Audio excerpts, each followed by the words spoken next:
बिस्मिल्लाहिर्रहमानिर्रहीम। औज़ुबिल्लाहि मिनश्शैतानिर्रजीम। बिस्मिल्लाहिर्रहमानिर्रहीम। या बुनय्या अक़िमिस्सलाता वअमुर बिलमारूफ़ वन्हा अनिल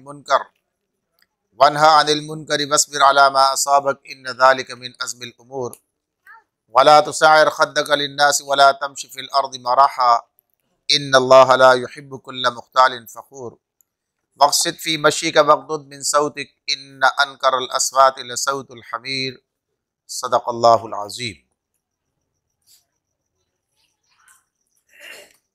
सूरह लुक़मान दूसरा रुकू मुकम्मल होता है। दूसरे रुकू में लुक़मान हकीम के हवाले से जो हिदायत थी, उनकी नसीहतें जो अल्लाह ताला ने हमारे सामने रखी, जो अपने बेटे को कर रहे थे, वो इसको आज इस मज़मून पर आके वो मुकम्मल हो जाएंगी इंशाअल्लाह। तो पिछली मरतबा हमने बात की थी इस आयत पर, आयत नंबर 17 पर, या बुनय्या अक़िमिस्सला, ए मेरे बेटे नमाज कायम कर, मारूफ का हुक्म दे, वअमुर बिलमारूफ वन्हा अनिल मुनकर, और मुनकर से मना कर। तो मारूफ और मुनकर के हवाले से तफसीली बात थी कि अल्लाह ताला ने मारूफ की और मुनकर की इस्तिलाह इस्तेमाल की है, तो ये इनके अपने मफाहिम सामने रहने चाहिए कि कौन सी चीज़ें ऐसी हैं कि जिन्हें बुनियाद बनाकर दावत का भी, तबलीग का भी और हुक्म का भी, बाकी चीज़ें जिनका ताल्लुक़ इसके अलावा है, यानी जानी पहचानी नहीं है और तमाम लोग उससे इस तरह वाकिफ़ नहीं है कि वो दीन को उस तरह समझते हों, और फ़ुरुआत के मामलात हैं तो उनका मामला लोगों के अपने तौर पर, अपने इल्म के और अपने एतमाद की बुनियाद पर अमल का है। वरना उसूल जो है इस्लाम के, वो मारूफ के अंदर ही आते हैं। कोई उसूल जो है मारूफ से बाहर नहीं है, कोई फ़र्ज़ मारूफ से बाहर नहीं है और कोई हराम मुनकर से बाहर नहीं है। उसे सब लोग मुनकर ही समझते हैं। लेकिन इसके बाद जो मुबाहात का मामला होता है, जो मकरूहात का मामला होता है, वो फिर इससे दायरे से बाहर हो सकते हैं और उसके अंदर लोगों की आरा मुख्तलिफ हो सकती हैं। तो इस हवाले से एक तफसीली बात थी। फिर इसके बाद आज जो बात इससे मज़ीद हमारे सामने आई, वस्बिर अला मा असाबक, और इस रास्ते में जो मुसीबत भी पड़े, जो तकलीफ आए, उस पर सब्र कर। वैसे तो बात सिर्फ इतनी है, वस्बिर अला मा असाबक, यानी कोई तकलीफ हो तो सब्र किया जाए। लेकिन बात जो हो रही है, यानी जो गुफ्तगू जारी है, जिस पर बात, जो पिछले अल्फाज जो एक ही आयत के अंदर मौजूद हैं कि अमर बिल मारूफ और नही अनिल मुनकर की बात हो रही है, कि इस काम के दौरान में, इस काम को करते हुए कोई मुश्किल आए, कोई परेशानी आए, कोई मुसीबत आए, कोई तकलीफ आए, तो उस पर सब्र करना है, अपना काम जारी रखना है, छोड़ना नहीं है, रास्ता बदलना नहीं है। अब यहाँ पर ये बात बिल्कुल वाज़ेह हो जाती है कि कौन से मामलात हैं जहाँ पर माशरे में किसी किस्म के कशमकश का, या किसी किस्म की मुखालफत का, या किसी किस्म के ऐसे तर्ज अमल का कि जिस पर इंसान को सब्र करना पड़ जाए, ऐसी सूरत हाल का सामना करना होता है। अगर नमाज के बारे में हुक्म दिया जाए, तलकीन की जाए, तो कोई आदमी इस मामले में मुखालफत नहीं करता। आप रोज़े की बात करें, कोई मुखालफत नहीं करेगा। आप सच बोलने की बात करें, कोई मुखालफत नहीं करे। सच न बोले, ये अपनी जगह अलग बात रहेगी, अपनी जगह ये बात अलग रहेगी कि अगर वो न बोले, लेकिन ये बात हाँ सही बात है, सच बोलना चाहिए, ईमानदारी बड़ी अच्छी चीज़ है, अमानत जो है वो तो बहरहाल उसूल है, करना अमानत तो होनी चाहिए, खयानत नहीं होनी चाहिए। यानी सब आदमी जो है इस बारे में ये बात तस्लीम करेंगे। एक शराबी भी कहेगा कि हाँ शराब तो बुरी चीज़ है, शराब हराम है और शराब नहीं पीनी चाहिए, ये अलग बात के पी रहा होगा।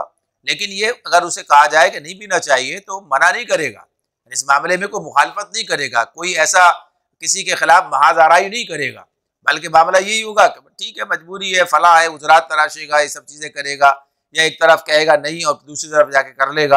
यानी मुनकरात का मामला इस एतबार से हो जाएगा। और जो अब बाकी जो मारूफ का मामला है, उसका भी इनकार नहीं करेगा। हर आदमी का नमाज पढ़नी चाहिए, हाँ पढ़ूंगा, ठीक है, पढ़नी चाहिए, सही कहते हैं आप। यानी इस मामले में कोई किसी किस्म की मुखालफत का मामला या किसी किस्म की किसी कशमकश का मामला जो है वो आमतौर पर सामने नहीं आएगा, इल्ला माशाअल्लाह कोई ऐसा फर्द आ जाए, कोई बात हो जाए। लेकिन अमूमी तौर पर इन चीज़ों के अंदर किसी किस्म की कशमकश का, किसी किस्म के किसी से मुबारजत का मामला मौजूद नहीं होगा, जितनी भी चीज़ें आप देखते चले जाएं। फिर कहाँ ये मामला पेश आता है, कहाँ भी मामला सामने आता है? ये मामला उस वक्त सामने आता है कि जब अमलन इस्लाह की बात, यानी जब उस निज़ाम की तब्दीली की बात की जाए जिस निज़ाम से उन लोगों के मफादात वाबस्ता हैं जो कि मुनकरात को आगे बढ़ा रहे हैं। जब उनके मफादात पर जद पड़ेगी, जब उनके मफादात पर जद पड़ेगी, जब निज़ाम की तब्दीली की बात होगी, जब वह कहिए कि जो इख्तियार व इख्तिदार है उसको चैलेंज किया जाएगा, उस वक्त मामला सामने आ जाएगा। उस वक्त जो है फिर मुखालफत भी होगी, फिर सारे मामला सामने आएंगे, फिर जो है फिर ये सारा मामला जो है इस एतबार से सब्र का फिर वहाँ ज़रूरत पेश आएगी, वरना आम हालात में सब्र का मामला नहीं है। नबी अकरम सल्लल्लाहु अलैहि वसल्लम जब मुशरिकीन मक्का के सामने अल्लाह के इलाह वाहिद होने की बात कर रहे थे तो मुशरिक अल्लाह को तो मानते थे, लेकिन मसला कहाँ दरपेश हुआ? मसला दो बातों पर हुआ। पहली बात ये थी कि ये कह दिया गया कि अल्लाह के सिवा कोई नहीं, इनकार किया गया। तो जिनका इनकार किया गया था और जिनके वफादात उनसे वाबस्ता थे, जिनका जिन माबूदान बातिल का, जिन बुतों के जो सारा निज़ाम बना रखा था, उसका जब इनकार किया गया तो उन्हें इस बारे में जो है फिर मामला मुखालफत का आ गया सामने। ये तो उसका मतलब ये है कि सारा निज़ाम ख़त्म, ये इसके सिवा कुछ नहीं। तो अब यहाँ पर मामला आया था। या दूसरी बात ये थी कि नबी करम सल्लल्लाहु अलैहि वसल्लम अल्लाह के रसूल हैं। जब ये तस्लीम कर लिया जाए कि वो अल्लाह के रसूल हैं तो बस उनकी बात भी माननी पड़ेगी। अब किसी के हाकिमियत नहीं चलेगी, इसलिए कि रसूल जो है वो किसी के जेरदस्त होने के लिए नहीं आता, बल्कि उसकी इताअत करनी होती है, वो दूसरों की इताअत नहीं किया करता। तो ये बात उनके सामने थी कि तो निज़ाम लिपट जाएगा, लिहाजा मुखालफत पर आ गए, लिहाजा फिर उन्होंने सब कुछ किया नबी करम सल्लल्लाहु अलैहि वसल्लम के मुकाबले पर। तो ऐसा ही मामला हर दौर में आपको नजर आता है।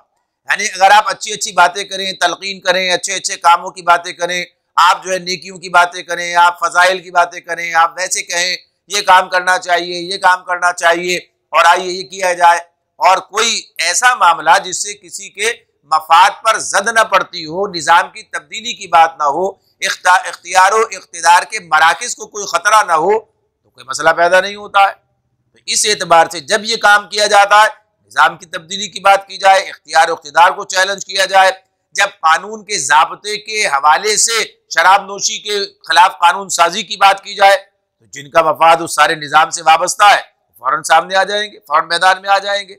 जब सूद के खात्मे के हवाले से जब कानून साजी का मामला आ जाए, जब उसके ऊपर यानी अमलन अहकामात हुक्म के जरिए से, जाहिर है कि इस्लामी हुकूमत ही काम करेगी, जब ये काम उसके लिए इस्लामी हुकूमत के कायम करने की बात आ जाए, जाहिर सी बात है कि जिन लोगों के मफादात गैर इस्लामी हुकूमत के साथ वाबस्ता है, यानी उस हुकूमत के साथ वाबस्ता है जो गैर इस्लामी कावानीन को लेकर चल रही है या उसे उन कामों को वो तहफ़्फ़ुज़ देती है, जाहिर सी बात है कि फिर ये मामला उन लोगों के लिए कि जिनके मफादात उस निज़ाम से हैं और जो वो उसके साथ वाबस्ता हैं, जिनके इख्तिदार को, जिनके इख्तियार को, जिनके मफादात को ख़तरा है, फिर वो सामने आते हैं।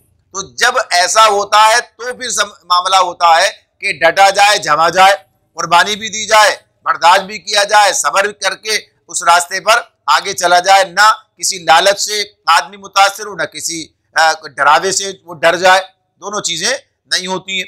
तो इसलिए ये सब्र की बात होती है। सब्र के बारे में तो हम बात करते रहे, बार बार करते हैं कि सब्र तो नाम ही इस चीज़ का है कि जिस चीज़ को आदमी ने दुरुस्त समझा है, जिसको आदमी ने हक समझा है, उस पर वो डट जाए, जम जाए, उससे वो इनराफ ना करे, इसका नाम है। तो इसीलिए अगर मुसीबत पे सब्र होता है तो मुसीबत में भी क्या चीज़ है, उसे पता है कि अल्लाह की रज़ा पर राज़ी रहना है, और इस पर जम जाता है, सब्र करता है, यानी उसके ऊपर जो है बर्दाश्त जो है तो वही कि अल्लाह की रज़ा पर राज़ी है, और जो ऐसे मौक़ों पर जो अहकामात हैं उन पर ही अमल करता है।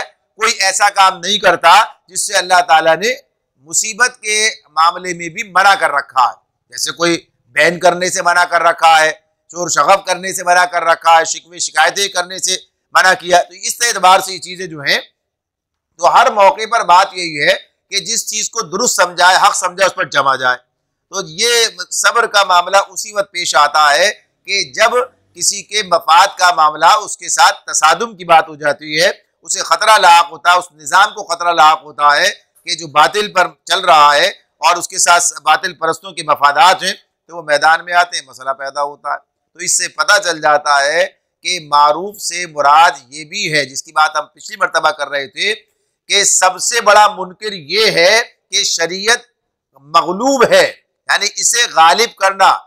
ये शरीयत मगलूब होने का मतलब क्या है? शरीयत पर अमल नहीं हो रहा तो गलत काम हो रहा है, गुनाह हो रहा है, यानी क्या चीज मुनकर है ये, और ये सबके सामने वाजे, इसको कोई इनकार भी नहीं कर सकता कि नहीं साहब शरीयत का मगलूब रहना ही ठीक है। कोई भी ये बात जो है मुसलमान तस्लीम नहीं करेगा। ये अलग बात कि इसके लिए कुछ काम भी नहीं करेगा, यानी इसके लिए कि हाँ भाई हमें ये काम करना चाहिए, यानी इस मुनकर को खत्म करना चाहिए। और सबसे बड़ा मारूफ क्या है कि अल्लाह के दीन को गालिब किया जाए, यानी उस शरीयत को बालादस्त किया जाए। इससे बड़ा मारूफ कोई नहीं है, इससे बड़ा नेकी का काम कोई नहीं है। इसलिए कि इस सरचश्मे से जितनी खैर फूटेगी उसका कोई हिसाब ही नहीं है। यानी ये तो खैर का वो दरख्त होगा जिसके बारे में अल्लाह ताला ने सूरह इब्राहिम में बयान किया है कि इसकी कलमा तैयबा की मिसाल दी है कि इसकी जड़ें जो है जमीन में गहरी उतरी हुई हैं और ये इसकी शाखें आसमान तक जा रही हैं और हर आन ये अपने रब के हुक्म से फल दे रहा है। यानी इसके फवाइद जो हैं वो सामने आ रहे हैं, समेट रहे हैं लोग। तो गर्ज ये कि ये जो मामला है इस एतबार से तो ये इससे बड़ा मारूफ कोई नहीं है कि अल्लाह के दीन को गालिब किया जाए। इस रास्ते में मुश्किलात आएंगी, इस रास्ते के अंदर मसाइब आएंगे, इस रास्ते के अंदर रुकावटें आएंगी। इसीलिए आप सूरह असर पढ़ते हैं, वहां भी क्या है, बहुत मुख्तसर चंद अल्फाज के अंदर बात बयान की गई है, वल असर इन्नल इंसान लफी खुस्र इल्ला लल्लज़ीना आमनू व अमिलुस सालिहात व तवासौ बिल हक़्क़ि व तवासौ बिस सब्र। या अल्लाह ने कसम खाकर कहा, जमाने की कसम, इंसान खसारे में है सिवाय उन लोगों के जो ईमान लाए, अमल साले किया। यहाँ तक मामला तो अपना है। अब उसके बाद अगली बात जो थी, वतवासो बिल हक, हक की नसीहत, हक की वसीयत करते रहे, यानी हक के लिए खड़े हुए, हक के बारे में बात की। और फिर इस रास्ते में मुश्किल आएगी तभी सब्र की बात होगी, वतवासो बिस सब्र, सब्र की भी ताकीद करते रहे, यानी इस रास्ते पे चलने वालों को सब्र की ताकीद के सब्र के साथ चलना। भाई कोई मुश्किल आए, कोई तकलीफ आए तो हटना नहीं है, डटना जमना है और काम को आगे बढ़ाना है। तो ये बात यहाँ भी इसी तरह से हमारे सामने रखी गई। अब इसके बाद अगली आयत में जो बात हमारे सामने आगे की जो दो आयत हैं, इन दो आयत का मरकजी मजमून एक है। इन दो आयत में चार बातें बयान हो रही हैं, लेकिन उन चार बातों का मकसद मतलूब जो है वो एक ही है। एक खराबी है जिसका इजहार मुख्तलिफ तरीकों से हो रहा है, और वो खराबी क्या है, वो तकब्बुर है। वो तकब्बुर है कि जिसके अंदर अगर इंसान जिस तकब्बुर में मुब्तला हो जाए तो फिर उससे इस किस्म के हरकतें सरजद होती हैं, ये काम वो करता है। तो ये चीज़ है जो यहाँ पर उन हवालों से बताई जा रही है कि इनसे बचना है। फरमाया वला तुसाइर खद्दक लिन्नास, और लोगों से मुंह फेर कर बात न कर, लोगों से मुंह फेर कर। सार का लफ्ज आया है, वला तुसाइर, अल्लाह ताला कहते हैं तो सार का स्वाद ऐन रा, ये सार का जो लफ्ज है ये ऊंट की वो बीमारी है जिसमें ऊंट की गर्दन एक तरफ घूम जाती है, ऊंट की इस गर्दन एक तरफ घूम जाती है। हमारे यहाँ यानी इंसानों में उसकी मिसाल लकवे की है, लकवे में मुंह घूम जाता है, एक तरफ हो जाता है फिर जाता है। तो क्या ये एक इस तरह की बात है कि जिसमें गर्दन फिर गई है, तो उससे मुराद है, ऊंट की बीमारी से मुराद है ये। तो बात करने में लोगों की तरफ मुतवज्जे न होना, तवज्जो से उनकी बात न, बल्कि मुंह फेर के बात करना, और गोया कहिए ये तकब्बुर के तौर पर, यानी इसका मामला क्या है इस एतबार से कि लोगों के साथ जो है खंदा पेशानी से पेश ना आया जाए, बल्कि उनके सामने इस तरह हो कि लोग आपकी तरफ मुतवज्जे हैं और आप उन्हें मुंह लगाने के लिए तैयार नहीं, बात करने के लिए तैयार नहीं, सही से बात नहीं कर रहे हैं, बात हाथ इधर बढ़ाया हुआ है, बात उधर, मुंह उधर किया हुआ है। यानी ये जो चीज है तो ये भी इस एतबार से कि ये तकब्बुर की एक अलामत है कि लोगों के साथ तरीके से सलीके से न मिला जाए। तो ये लोगों से मिलने का मामला जो है अखलाकियात की बात है। इसका मामला आप देखिए नबी करम सल्लल्लाहु अलैहि वसल्लम का क्या अमल सामने आता, यानी लोगों से पेश बात करने, यानी उनके साथ पेश आने में, उनके साथ बातचीत करने में क्या रवैया अख्तियार करना चाहिए।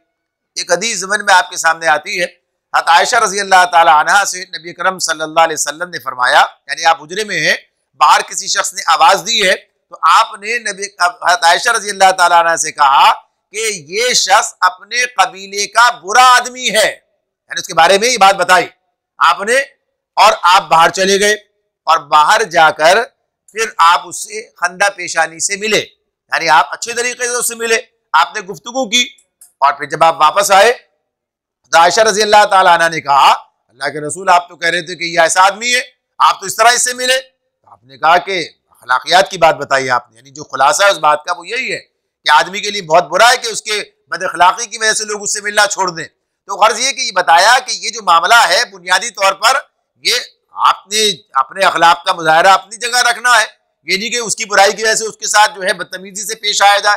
तो एक ऐसे आदमी के साथ जिसके बारे में आप ही बता कर गए, क्यों बता कर गए, यानी इसकी भी अपनी जगह एक बात है।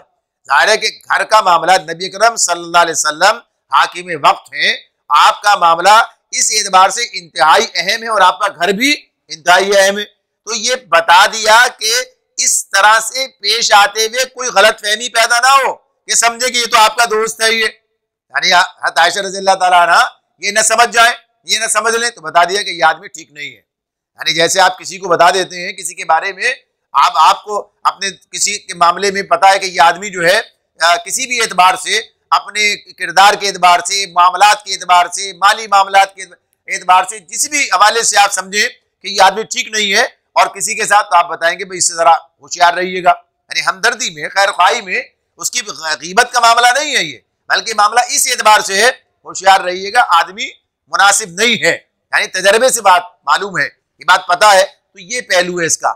लेकिन हम जो बात देख रहे हैं वो ये कि इसके बावजूद आप जब उससे मिल रहे हैं तो आप जो है तरीके से मिल रहे हैं, यानी दुरुस्त तरीके से, कोई इसमें ऐसा पहलू नहीं है, मामला नहीं है कोई झुड़क के, कोई बदतमीजी से या बात मिलने से इनकार कर दिया, ये सब चीजें नहीं। तो ये चीज है जो बताई गई है कि इंसान के अंदर किसी किस्म की बदअखलाकी ना हो। तकब्बुर बदअखलाकी पैदा करता है। तकब्बुर जब होता है इंसान के अंदर, फिर उसके अखलाक बिगड़ते हैं, वो खराब होते हैं। फिर आप कहते हैं पता नहीं अपने आप को क्या समझते हैं, क्यों कहते हैं, यानी उनके मिजाज रवैये के एतबार से, ये उनके अखलाक के एतबार से बात होती है। तो ये बात बताई कि जब लोगों से मिला जाए तो फिर उनकी तरफ मुतवज्जे हुआ जाए, पूरी तरह मुतवज्जे हुआ जाए। बात ऐसा हो सकता है आदमी कोई ऐसा आदमी है कि जो मजमे के अंदर लोगों से मिल रहा है, यानी एक आदमी 10 आदमी से मिल रहे हैं और उस वक्त कोई बेतवज्जुही हो जाए तो वो नादानिस्ता है, दानिस्ता नहीं है। ये उन लोगों की बात है कि जो बहरहाल मिलते हुए भी कभी तमीज से, यानी किसी से मिलेंगे तो ऐसे मिलेंगे अगर वो उनका मुकाम उनकी नजर में हो, जो उनका, जिसे वो अपना हम पल्ला समझे या अपने से आला समझे, फिर आप देखिए उनका मिलना। और दूसरे लोगों से सलीके से मिलने के लिए तैयार ना हो, बात ही ना करें। घर में मेहमान आए हैं और वो सलीके से उनसे बात करने के लिए तैयार नहीं है, ये 2 लम्हे उनके पास बैठने के लिए आमादा नहीं है। तो गर्ज ये कि ये जो कैफियत है ये दुरुस्त नहीं। तो कहा कि लोगों से मुंह फेर कर बात न कर, और इसकी तय में क्या चीज है, कोई तकब्बुर की बात है। आगे फरमाया वला तमशी फिल अर्दी मराहा, वला तमशी फिल अर्दी मराहा, और जमीन में अकड़ कर न चल। वला तमशी फिल अर्दी मराहा, जमीन में अकड़ के न चल। अच्छा आप ये देखिए, ये जो बातें हैं अल्लाह रब्बुल आलमीन ने ये बार बार बयान की हैं। ये वला तमशी फिल अर्दी मराहा, चाल के हवाले से बात सूरह फुरकान में, वहाँ अल्लाह ताला इबादुर रहमान की सिफात बयान करते हैं, तो सबसे पहले यही बात करते हैं व इबादुर रहमान अल्लज़ीना यमशूना अलल अर्दि हौना, रहमान के बंदे वो हैं जो जमीन में नरम चाल चलते हैं। ये बात की है सूरह बनी इसराइल में, यही बात, यही इसी तरह वला तमशी फिल अर्दि मराहा, यही अल्फाज हैं। और फिर वहाँ मजीद बात और कही है कि ना तुम पहाड़ों की बुलंदियों को पहुंच सकते हो, ना उसे फाड़ सकते हो, इस जमीन को फाड़ सकते हो, यानी मजीद कहा कि तुम्हारी हैसियत क्या है। लेकिन जुमला ये था कि जमीन में अकड़ के न चल, वला तमशी फिल अर्दि मराहा। यहाँ फिर ये बात दोबारा आ गई, दोबारा फिर यहाँ तीसरी मरतबा सामने कि वला तमशी फिल अर्दि मराहा, जमीन में अकड़ के न चल। तो ये जो अकड़ के चलना है ये भी कोई तकब्बुर के अलामत के तौर पर बात है, वरना चलने के मामले में ऐसा नहीं है कि कोई चलने के लिए कैसे चलना, जैसे वहां नरम चाल की बात है तो नरम चाल का मतलब ये है आहिस्ता आहिस्ता सर झुका के और बस छोटे छोटे कदम रखते हुए चलना, ऐसा कोई मामला नहीं है। सही तरीके से चलना है, ऐसे चला जाता है। नबी अकरम सल्लल्लाहु अलैहि वसल्लम की चाल के बारे में, उमर रज़ियल्लाहु ताला की चाल के बारे में सब चीजें हमारे सामने आती हैं, किस तरह चला करते थे, मजबूत कदम रखते हुए आप इस तरह चलते थे, तो एक शरीफाना चाल है। तो ये जो है यानी जिस चाल के अंदर कोई तकब्बुर हो, जिस चाल के अंदर कोई अकड़ हो, जिस चाल के अंदर कोई अपने आप को कुछ समझना हो, यानी आदमी समझता है इस बात को कि जब कोई किस तरह से चलता है तो उसके चलने से ही अंदाजा हो जाता है कि हाँ ये आदमी किस किस्म के तकब्बुर में मुब्तला है, किस किस्म के तकब्बुर में मुब्तला है। बादों का ऐसा भी होता है कि लोग अपने आप को बड़े वो साबित करने के लिए, यानी कोई दरवेश साबित करने के लिए, कोई मुत्तकी साबित करने के लिए ऐसे इस तरह का अंदाज इख्तियार कर लेते हैं, वो भी मना है।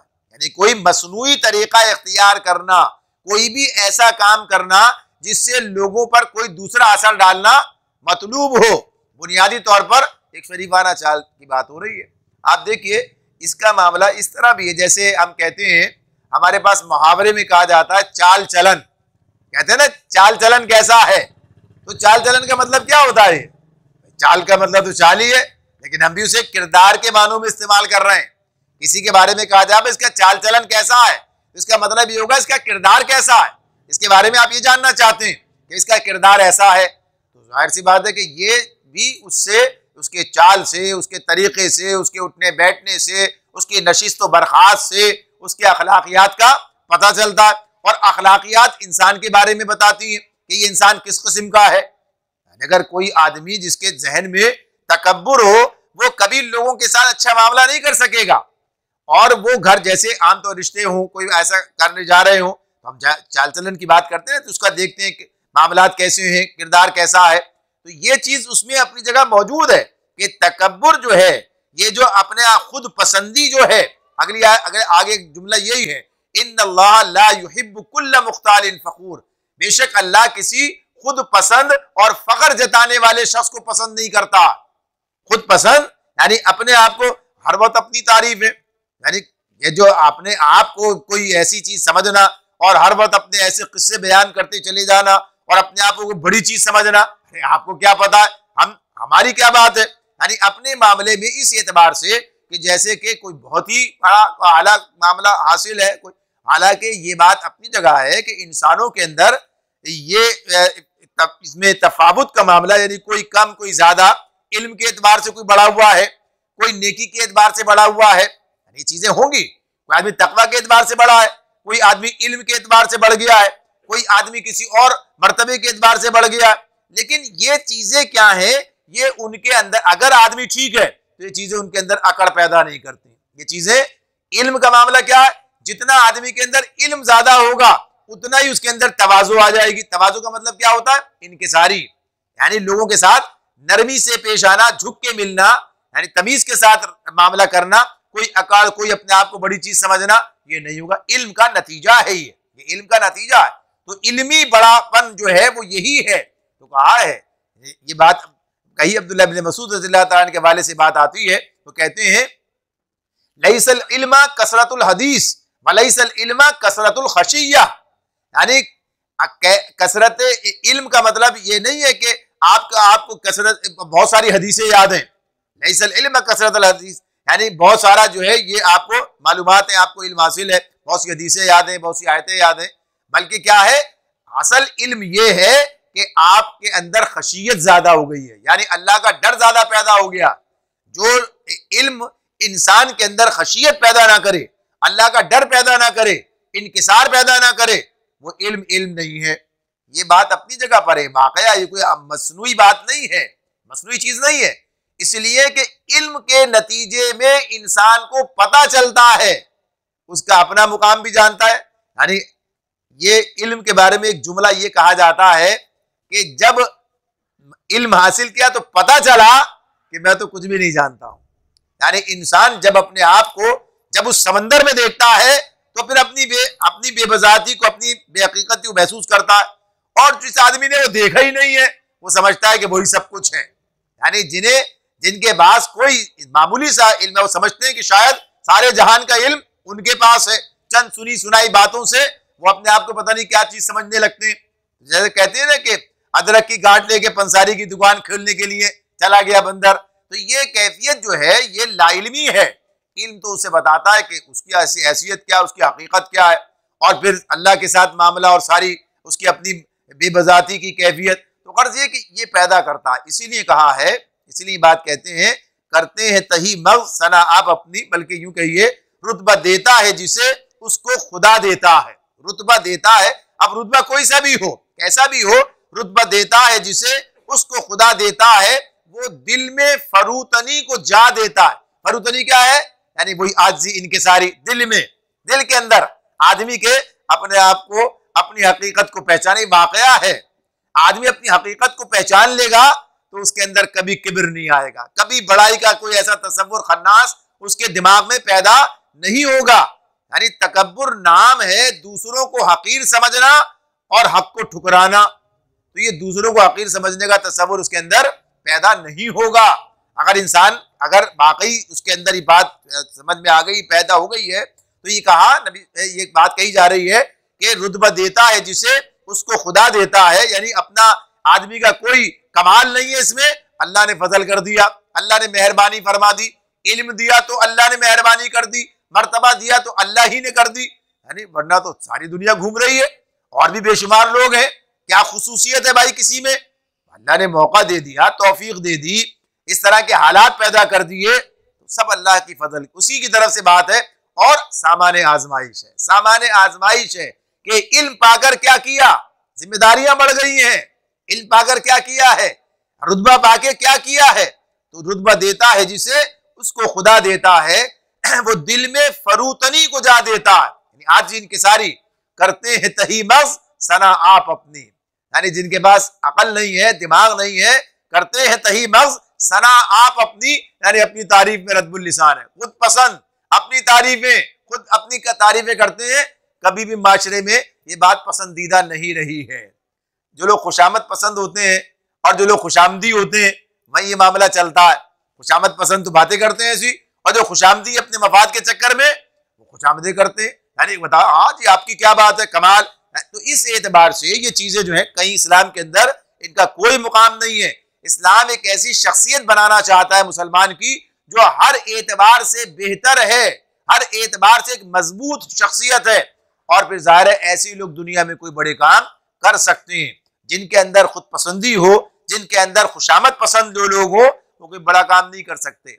हर आदमी अगर उसे जो सही आदमी वो चाहेगा, अगर मेरी कोई खामी है तो मुझे पता चले ताकि दूर करूं, मेरी कोई कमजोरी है तो पता चले ताकि मैं उसे ठीक कर लूं। और जो अपने आप को समझता है हमारे अंदर कौन सी कमजोरी है, हमारे अंदर कौन सी खराबी है, यार देखो सारे हमें बता रहे हैं हमारे आपके अंदर तो ये चीज जो है इंसान को यानी उसे बर्बाद करती है। तो कहा कि करते हैं तही मग़ज़ सना आप अपनी, जो ज़र्फ के खाली हो सदा देता है। अब ये इसके साथ जो मिलाया है, अब तो जाहिर सी बात है उर्दू भी बतानी पड़ती है, तशरीह उसकी होती है कि अब ये कहा ना तही मग़ज़, जिनके अंदर मग़ज़ नहीं है, अकल, दिमाग में मग़ज़ अकल नहीं है, तो कहा कि जो ज़र्फ, ज़र्फ क्या है, बर्तन, जो खाली बर्तन बचता है उसे बजा, खाली बर्तन जो है, तो जो ज़र्फ के खाली वो सदा देता है। तो ये जो बोल रहा है ये, इसका मतलब ये है कि इसके अकल से खाली है। तो ये बात कहते हैं, यानी ये दानिश्वर जो है इस तरह बयान करते इंसान की कैफियत को। तो समझ लेना चाहिए कि अगर कोई ऐसी चीज पैदा हो रही है तो ये इंसान के अंदर ये कोई उसके खफ्त पैदा हो रहा है, तो इसको दूर करने की बात होनी चाहिए। तो यहाँ पर यही बात कही जा रही है कि अल्लाह ताला, बेशक अल्लाह ला युहिब्बु, नहीं पसंद करता, नहीं महबूब रखता, कुल्लु मुख्तालिन फखूर, किसी भी ऐसे शख्स को कि जो अपने आप को खुद पसंद है और फखर जताने वाला, कुल्लु मुख्तालिन फखूर। तो ये चीज जो है इस एतबार से इंसान को अपने सामने रखनी है। तो तकब्बुर की मौजूदगी में ही ऐसा हुआ करता है, तो बस इस पर तवज्जो रखनी कि ये चीज पैदा न होने पाए। फिर आगे मजीद एक बात कही, वक्सिद फी मशीक, फिर दोबारा वही बात है जो पहले इस तरह से कही गई थी कि अकड़ के न चल, अब इस तरह कही जा रही है वक्सिद फी मशीक, अपनी चाल में एतदाल इख्तियार कर। तीसरी बात जो आ रही इस एतबार से, वो न कर ये कर, यानी इस तरह से। तो फिर वही बात है कि मकसद क्या है, मकसद ये बात दोबारा दोहराई जा रही है, दोबारा कही जा रही है। इसका मतलब ये है कि ये इसकी अहमियत है, इसकी हैसियत है, और होता वही है, ये वही चीज है कि जिसका इजहार इस तरह से होता है। तो मकसद ये बताना है कि दिमाग में जब कोई खन्नास होगा अपनी बड़ाई का, तो इसका इजहार इस तरीके से होगा। तो जरा गौर करके चलो, जरा तमीज के साथ, जरा तहजीब के साथ, जरा इस तरह से कि कोई ऐसी कैफियत का इजहार न होने पाए। इंसान इसी से पैदा हुआ, मिट्टी से, इसी पर चलता है, इसी के अंदर वापस चला जाएगा। उसकी हकीकत क्या है, जिससे कहा ना कि मिनहा खलकनाकुम व फीहा नुईदुकुम व मिनहा नुखरिजुकुम तारतन उखरा, इसी से हमने तुम्हें पैदा किया, इसी में वापस ले जाएंगे, इसी से दोबारा निकाले खड़ा कर देंगे। ये इंसान की हैसियत है। तो ये बात बताई कि फिर जो है जमीन के अंदर वक्शिद फी मशिक, अपनी चाल में एतदाल इख्तियार कर, कोई इसके अंदर ऐसी कैफियत ना होने पाए। और फिर फरमाया वक्दुद बिन सौतिक, वक्दुद बिन सौतिक। अब ये क्या है, अपनी आवाज को जरा पस्त रख, आवाज को जरा कम करना। अब ये जो बात हुई है, चाल की बात भी हो गई कि अकड़ के नहीं चलना, नरम चाल चलना है, लोगों से बात करते हुए मुंह फेर के नहीं करनी। अब ये आवाज की बात हो गई। तो अब यहाँ भी वही बात है, जैसे चाल के अंदर कोई ऐसा नहीं, अगर आदमी को जल्दी है तो तेज तेज जाएगा, अगर कोई जरूरत है तो भाग के भी जाएगा, ये मना नहीं है। यानी जब जो बात पहले हो रही थी, समझ उसको सामने रखना चाहिए कि लाजमी तौर पर ऐसा कोई मसला है तो आदमी ऐसा भी करेगा, उसमें कोई इसकी बात नहीं है। अगर आदमी कहीं तफरी करने के लिए जा रहा है तो आराम आराम से चल के जाएगा, चहलकदमी कर रहा है वो, उसका मामला। तो ये कोई चीज, असल चीज वही दिमाग की है जिसकी बुनियाद पर वो उसकी चालें चीज पैदा होती है। ऐसी आवाज का मामला भी है। आपसे दो आदमी बात कर रहे हैं तो जाहिर सी बात है बात करने का अंदाज क्या होगा, दो आदमी बात कर रहे हैं तो बात करने का अंदाज क्या होगा। अगर आदमी एक मजमे से बात कर रहा है तो बात करने का अंदाज क्या होगा, बात करने का अंदाज बदल जाएगा। ऐसा नहीं होगा कि आदमी एक आदमी से इस तरह बात कर रहा है और एक मजमे से भी उसी तरह बात कर रहा है, ऐसा नहीं हो सकता। फितरी तौर पर आवाज बुलंद होगी, फितरी तौर पर जरा तेज बोलना होगा, इस तरह होगा। आवाज का मुनासिब इंतजाम ना हो, पता चला कि साहब नमाज पढ़ाते पढ़ाते अचानक बिजली चली गई, इमाम साहब जोर से बोलेंगे, यानी अब ये लोगों तक बात आवाज चली जाए, यानी जरूरत है ये। तो जरूरत के एतबार से चीजें, तो ये मकसूद नहीं है। मकसूद यही है कि जरा चीख के चिल्ला के और लोगों पर रोब डालना और उन्हें दबाने की कोशिश करना, या हर बात में चीखना चिल्लाना शोर मचाना, ये सब भी होता है ना। जरा सी बात हुई चीखने चिल्लाने लगे, लगता है कि बात निकल लड़ रहा है। बाज लोग बात करते हुए भी इस अंदाज से बात कर रहे होते हैं कि ऐसा लगता है, महसूस होता है जैसे लड़ रहे हो। तो ये चीज जो है इसको काबू में करना। ऐसा भी होता है बाज लोग फितरी तौर पर बुलंद आहंग होते हैं, बाज लोग फितरी तौर पर बुलंद आहंग होते हैं, जोर से, यानी उनकी आवाज में एक आहंग उनका बुलंद होता है, जोर से महसूस होता है कि जोर से बात कर रहे हैं। जब ये आयत नाजिल हुई थी नबी करम सल्लल्लाहु अलैहि वसल्लम के हवाले से सूरह हुजरात के अंदर, कि जब नबी के सामने हो ला तरफ़उ फ़ौक़ अस्वातिक, तो उनके सामने जो अपनी आवाज को बुलंद न करो। तो अब ये सहाबा को परेशानी लायक हो गई थी। तो एक सहाबी के बारे में बात आती है कि उनकी आवाज निस्बतन बुलंद थी, बात करते थे तो जरा बुलंद आवाज थी। घर में बैठ गए, अब पूछा कि बुलाया गया, भाई क्या हो गया, घर में ये क्या, क्यों नहीं आ रहे, मस्जिद नहीं आ रहे, आपकी मजलिस में नहीं आ रहे, क्या हुआ। तो बताया कि ये सुनी जब से ये आयत नाजिल हुई है मुझे तो ये खतरा पैदा हो गया, मेरी आवाज वैसे ही बुलंद है, बोलूंगा तो ऐसे ही होते, आवाज बुलंद होती है, तो ना हो कि ऐसा ना हो कि मेरे आवाज जाया हो जाए। यानी अब ये तो बताया कि ये मकसद नहीं है, बता दिया, समझा दिया, ये बात नहीं है। ये बात उस तरह है कि जरा जोर से बोल के दबाना, यानी या फिर तौहीन करने के लिए, या ये कि दबाने के लिए, जोर डालने के लिए, तो ये चीज अलग अलग है, ये मामला। तो यहां भी ये बात इसी तरह से है कि इंसान वही शरीफाना तर्जे अमल की बात हो रही है।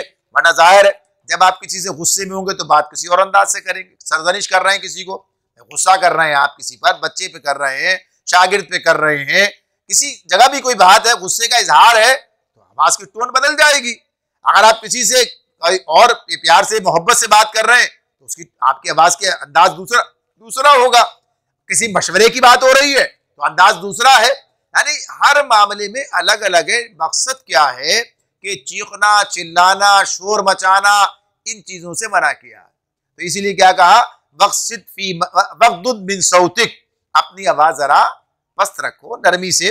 वैसे भी ज्यादा मुनासिब तरीका यही है कि आदमी जो है आवाज को इस तरह काबू में रखे कि जिससे दूसरे को तकलीफ ना हो। ये बात भी अपनी जगह।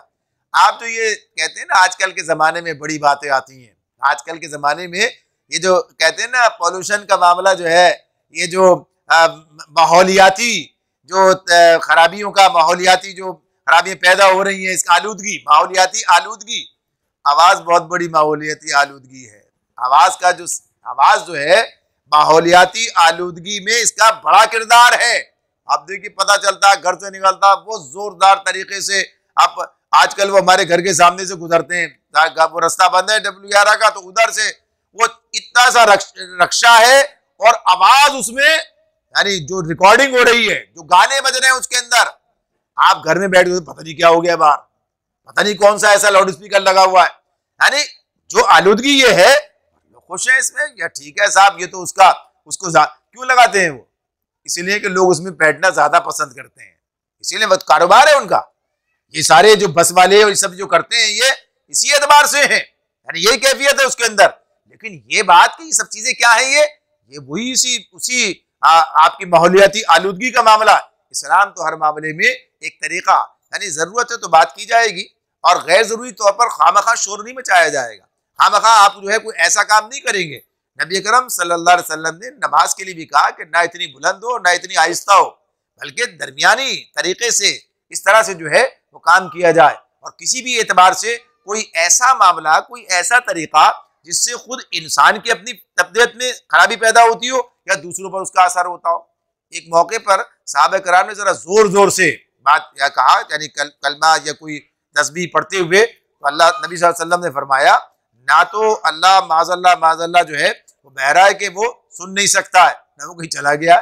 यानी आप उस तरह से आवाज से आप करें, अभी तस्बीह करनी है, पढ़ना है जिस तरीके से है। तो गर्ज ये कि ये जो कैफियत है, ये जो मामलात हैं, इसमें एक मुनासिब तरीका हमें बताया गया और हमें सिखाया गया। तो कहा गया कि अपनी आवाज जरा पस्त रख। फिर उसके बाद क्या कहा, आखिरी बात, इन्न अनकरल अस्वात लसौतुल हमीर, सब आवाजों से ज्यादा बुरी आवाज गधों की आवाज होती है। अब गधे की मिसाल दी है अल्लाह ने गधे की मिसाल दी है। गधे की मिसाल भी कुरान मजीद में आती है, कई जगह आ जाती है, यहाँ भी आई है। वो जो किताब सूरह सफ में आती है, सूरह जुमा में वहां पर आती है कि कहा कि इनके ऊपर इन किताबें इनके ऊपर लदी जैसे गधे के ऊपर किताबें लदी हूँ, यानी बनी इस्राइल के बारे में अल्लाह ताला ने ये बात इस तरह से कही सूरह सफ में। तो गर्ज ये कि यहाँ मिसाल दी है उसकी इस एतबार से कि गधा एक कम अकल जानवर तस्वुर होता है। गधे का मामला क्या है, गधा एक कम अकल जानवर तस्वुर होता है। सारे अल्लाह ने उसे जिस मकसद के लिए बनाया है वो मकसद पूरा करता है, वो काम पूरा करता है। जिस मकसद के लिए अल्लाह ने उसे बनाया है वो काम पूरा करता है, जिसको जिस मकसद के लिए बनाया वो दूसरा वो वाला काम पूरा करता है। तो जानवरों में भी ये सब चीजें हैं, लेकिन उसकी एक खराबी जो है वो ये कि वो चीखता है, चिल्लाता है, जब वो डकारता है जिस तरह से उसका अंदाज जो है सबके सामने। तो कहा कि सबसे बुरी आवाज तो इस तरह से नहीं कि गधों की तरह से जो है आदमी चीखना और चिल्लाना शुरू कर दे बगैर किसी वजह के, बगैर किसी बात के। बात करनी भी है तो उसके अंदर तमीज हो, तरीका हो, तहजीब हो। तो ये तमाम चीजें जब हमारे सामने ये आती हैं तो ये अखलाकियात के झील में आती हैं। यानी अब आप अंदाजा कर सकते हैं कि इस्लाम हमें किस दर्जे की हमारी तालीम और तरबियत का बंदोबस्त करता है। यानी सिर्फ वो चंद बातें बताकर नहीं रह जाता। अब अगर ये बातें कुरान मजीद में आ रही हैं, ये बातें कुरान मजीद में आ रही हैं और अल्लाह ताला ये बातें हमें बता रहे हैं, और एक जगह नहीं कई जगह बता रहे हैं, यानी एक मुकाम पर, दूसरे मुकाम पर, तीसरे मुकाम पर अल्लाह ताला हमें ये बातें बता रहे हैं, तो इसका मतलब क्या है कि ये बातें अल्लाह ताला को मतलूब हैं। यानी आदमी इनके मुताबिक अपने आप को बनाए, अपने आप को संवारे। यानी हर एतबार से एक अच्छी शख्सियत, एक उम्दा शख्सियत, एक अच्छा इंसान जिससे मिलना, जिससे बरतना, जिससे सब लोग उसे पसंद करते हैं। यानी मुसलमान कभी कोई ऐसी शख्सियत नहीं होता जिससे लोग मुतनफिर हो जाएं। इनसे तो बस जरा बच के ही रहो, इनसे जरा हट के ही चलो। ये आज कोई आ जाए तो पता चले आदमी कहे कि अब बस खैर नहीं है, अभी आ गए हैं। तो गर्ज ये कि एक ऐसा शख्स के जिसके आने से लोग बजाय इसके के बिद के बल्कि खुशी महसूस करें, मुसर्रत महसूस करें, उसके साथ मिलने में, जुलने में, रहने में, मामलात करने में। यानी हर एतबार से यही वजह है कि मुसलमान घर, मुसलमान माशरे हर एतबार से पुरसुकून घर और पुरसुकून माशरे होते हैं।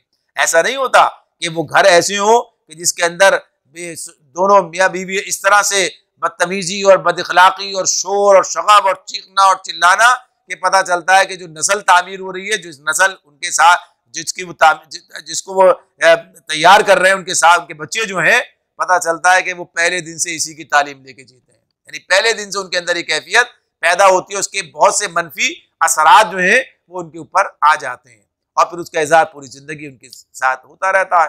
हालांकि ये काम जो है ये वहाँ से शुरू हुआ। अगर वो उस वक्त अपने आप पर काबू रखते और कभी अपने बच्चों के सामने कोई इस तरह का अंदाज इख्तियार न करते, शाइस्तगी से और अच्छे तरीके से उम्दा अंदाज से मामलात रखते, चाहे कहना सुनना है कि खामोशी से अलहदगी में, वैसे भी बात यही है कि तौहीन करना किसी की भी रवा नहीं। गलती तो इंसान करता है, गलती की निशानदही और बात है और तौहीन करना और बात है। गलती की निशानदही करे किस लिए? ताकि इस्लाह हो जाए, गलती पर मुतवज्जे किया जाए, इस्लाह करने के लिए बताया जाए भाई ये काम ठीक नहीं है, ये काम गलत है, इसको ऐसे नहीं ऐसे होना चाहिए।